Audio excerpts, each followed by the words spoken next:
Hey, this is Dan from Two Dudes. Just putting together the Blade Daywalker sword, and I want to give some quick instruction on how to put it together. So, when you receive the package, you receive the handle. This is partially assembled, and then the blade pieces. So, to operate the gears inside, basically, there's going to be. Let me see. You can see this. This part right here is going to be the one that spins, and then you just like rotate it and the blades spin out, and then rotate it back, and they will kind of fall in line. Get the hang of it. So there is this rectangular opening, and you can pretty easily see that this one is the first one to go in. But the best solution is inserting a dowel for rigidity and also just kind of to align the pieces better. So the base here has a hole running through almost the entire way, and it's going through this portion too. I'm not sure if you can see it on video. There you go. Okay, I just stopped the video there real quick because if you are buying these dowels at the store, make sure that they are round. I'm not sure if you can see this one. This one is not round. There's definitely like an oval to it, and it was not inserting. I have another dowel here. I don't know if you can see on the video. This is a lot more round. So you do have your choice of getting steel or wood dowels. I will say the wood is a lot cheaper. It is about $1 for 48 inches. Steel is probably going to be about $4 for 36 inches. This was picked up at Lowe's or Home Depot. It just says round bar, 3/16 by 36 inches, plain steel. The wood one usually comes in 48-inch lengths. So the advantage of the wood is it's cheaper, easier to cut. The advantage of the steel is it gives the blade a little bit more heft. So it kind of feels like a little bit more like a real blade. But in all, I'd recommend the wood just for ease of cutting. So pulling the more round dowel, what I want to do is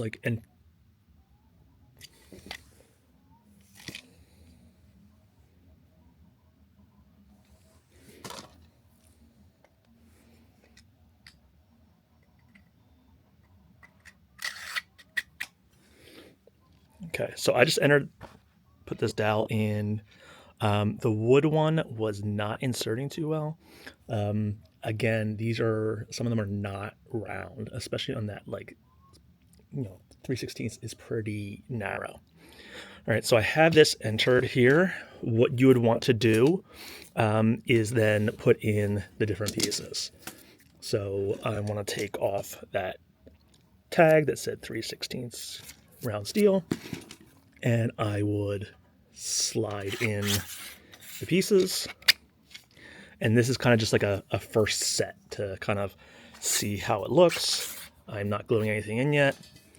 And then you can see this piece is a little more tapered at the tip.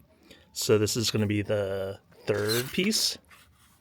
And there are little like indentations. Hopefully you can see this.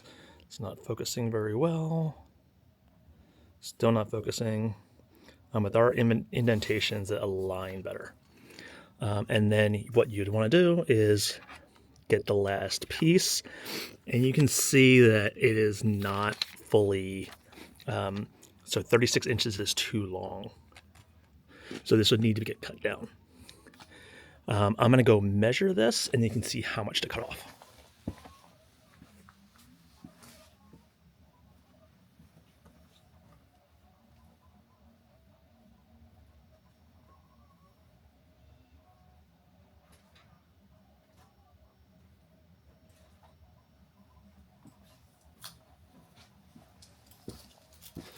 Okay, so I have my mini tape measure. Make sure it's pressed all the way down. Make sure this is pushed all the way, and I'm going to measure the gap. So it looks like about 4 5/8. So I would want to cut that off. Now you can cut a little bit more off because it doesn't need to be all the way in the tip of the blade. If you cut off less, you'll still have a gap. So I would recommend like maybe 4.75 to cut off. and then you should be good. And you always, as always, you want to make sure that the blade is seated at the bottom of the grip. If we were doing this with wood, obviously the cut would be pretty easy. You could just use it with a like a hacksaw or pretty much whatever. You could honestly snap it off if you wanted to, because you are not going to see the cut. It's going to be within the blade. With the steel, you're going to want to use a cutoff wheel for an angle grinder, a chop saw, or if you want to take your time, and you can use a mini hacksaw as well. So once that's all inserted, you would want to put some dabs of glue in here. The one thing is, when I put this handle together, I do not use glue on certain parts because you want the gears to spin, so just for your reference. But I would want to put some glue on the bottom here to glue that in, and then you would want to put some dabs of glue here, dabs of glue on this section as well, and then on the final section. As far as what glue to use, I usually just use like CA glue. I cannot pronounce the name of it, Cyano something or other. What I usually do is I use an activator as well. You don't have to use this, it just makes it a lot faster. When I'm putting together the 3D prints, I put one side the glue, then I put the activator on the other side, join them, and they're good to go in like 5 to 10 seconds. It really speeds things up.